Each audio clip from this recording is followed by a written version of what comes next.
päivää vain tänne joutopenkin puolelle. Tänään meillä on tää projekti Tenava esittelyssä.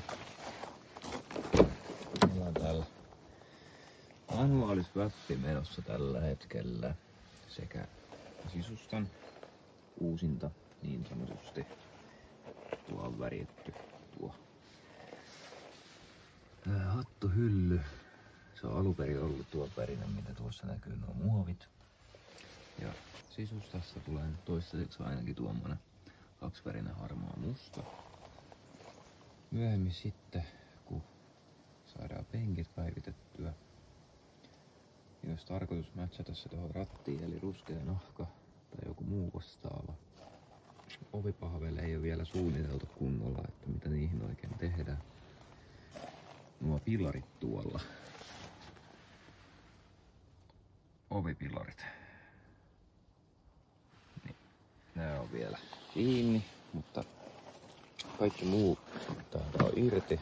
Nää on päällystetty jo uudella tavalla. Nuo kaikki muut tuolla näkyykin olevan jo irti. Nää on päällystetty juuri hiljattain mokka verhoilukankaalla. Sanoisin, että niistä tuli ihan kiitettävän hyvät. Voidaan mennä vaikka tänne takaluukun puolella. Täällä ei ole mitään kummosta katteltavaa, mutta tänne pitäisi jonkun sorti konttitsydeemi rakennella tai laitella silleen, että tulee nätti. Kilvet on jo takamalli ja magneetti. Nuo täytyisi peitellä, mutta koko auto maalataan, niin tulpataan sitten kaikki nuo kolot ja silleen, että ei näy, että siinä on ollut kilvenriikä joskus. Takakelkkaa mä käyn tässä samalla myös lävitte, niin näkyy. Niin se on aika rähjäisessä kunnossa joka paikasta. Ensimmäiseksi sitä tarvitsisi nyt pestä. Sen jälkeen purkaa ja sen jälkeen näitä voi alkaa käymään lävitte. Näitä kaikkia palasia täältä. Suurin osa kappaleista varmaan massataan ja käsitellään niin, että ei olisi niin ryömisen näköisestä, kun autokaan ei ole kuin ton verta ajettu. Suomi-auto vuosimallia 89. Kaikkia nyt varmasti tekniikka kiinnostaa. Meillähän on tekniikkaa täällä ihan vakio 102-kone.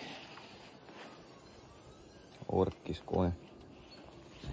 Se on toki sillä tavalla muokattu, että tämähän ei alun perin ole ollut kaasarivehje.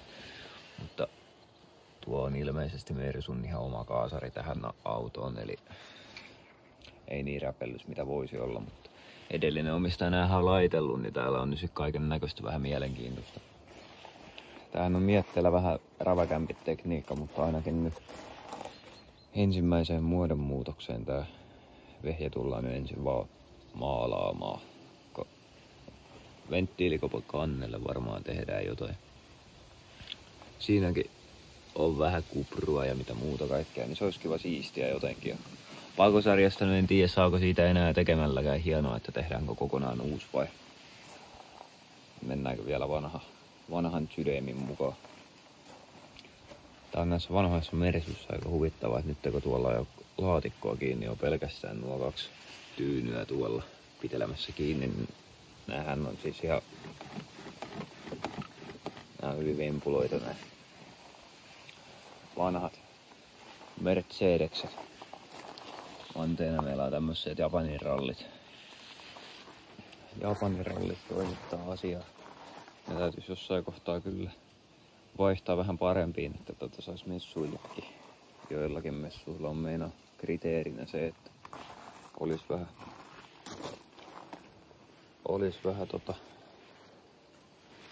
ei olisi reppivanteita. Toho takalasiin olisi suunnitteilla tällä hetkellä semmoinen takalasinlippa, niin nyt on niinku päättämisen kanssa vaikeuksia, että pidetäänkö nämä limusiinimallin lasit vai vaihdetaanko kirkkaisiin. Semmosta. Tämmönen pieni vlogitapainen video. Pieni reality checki. Eli tarkastellaan, että mikä meisinki tällä mun korilla on nyt, täällä kaikki listat on otettu irti. Sanoisin, että aika hyvä siihen nähden, että tämähän on 150 000 ajettu Suomi-auto. Tullut Suomeen silloin, olisiko ollut 89 vai 90 suoraan.